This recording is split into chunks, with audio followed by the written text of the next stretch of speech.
नमस्कार। आज हम हिमाचल प्रदेश की जीवन रेखा सतलुज नदी प्रणाली के विस्तृत भौगोलिक और सांस्कृतिक अध्ययन की ओर बढ़ेंगे।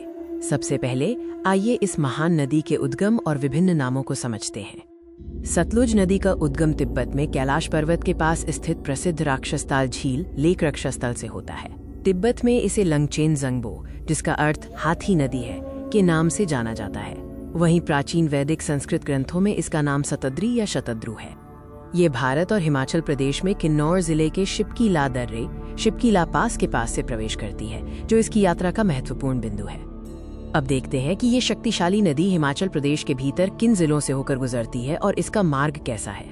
सतलुज हिमालय की पर्वत श्रृंखलाओं को काटते हुए मुख्य रूप से एक दक्षिण पश्चिमी दिशा साउथ वेस्टर्ली में बहती है, जिससे गहरी घाटियों और गॉर्ज का निर्माण होता है। ये हिमाचल प्रदेश के किन्नौर, शिमला, कुल्लू, सोलन, मंडी और अंत में बिलासपुर जैसे महत्वपूर्ण जिलों से होकर बहती है, जो राज्य के भूगोल को आकार देती है। इसके किनारों पर नामगिया, कल्पा, रामपुर, तत्तापानी अपने गर्म झरनों के लिए प्रसिद्ध और भाखड़ा बांध के पास बिलासपुर जैसे प्रमुख शहर और बस्तियां स्थित हैं। सतलुज की शक्ति कई सहायक नदियों के मिलने से और बढ़ जाती है, खासकर स्पीति, बसपा और नोगली खड्ड जैसी प्रमुख नदियां। दाएं तट से मिलने वाली सहायक नदियों में स्पीति नदी सबसे महत्वपूर्ण है। बाएं तट से बसपा नदी और नोगली खड्ड प्रमुख है। स्पीति नदी कुंजुम रेंज से निकलती है और स्पीति घाटी से बहती हुई किन्नौर में खाब या नामगिया नामक स्थान पर सतलुज से मिलती है। बसपा नदी बसपा पहाड़ियों से निकलती है, सांगला घाटी से गुजरती है और किन्नौर में करछम के पास सतलुज में विलय हो जाती है।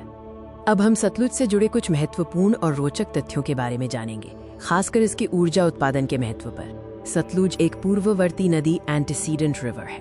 इसका अर्थ है कि ये हिमालय के उत्थान से भी पुरानी है और इसने पर्वतों के ऊपर उठने के साथ ही अपने रास्ते को गहरा काट लिया। इसे हिमालय का पावर हाउस कहा जाता है। इस पर भाखड़ा बांध, नाथपा झाकड़ी, करछम वांगटू, कोल डैम और रामपुर एचईपी जैसे कई प्रमुख जल विद्युत परियोजनाएं स्थित हैं। हिम और ग्लेशियर पिघलने से सतलुज के कुल प्रवाह में लगभग 50% का योगदान होता है।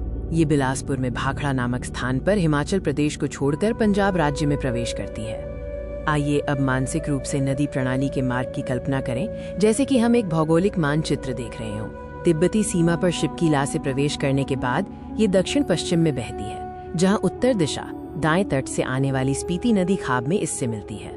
इसके बाद बाएं तट से बसपा नदी करछम के पास मिलती है।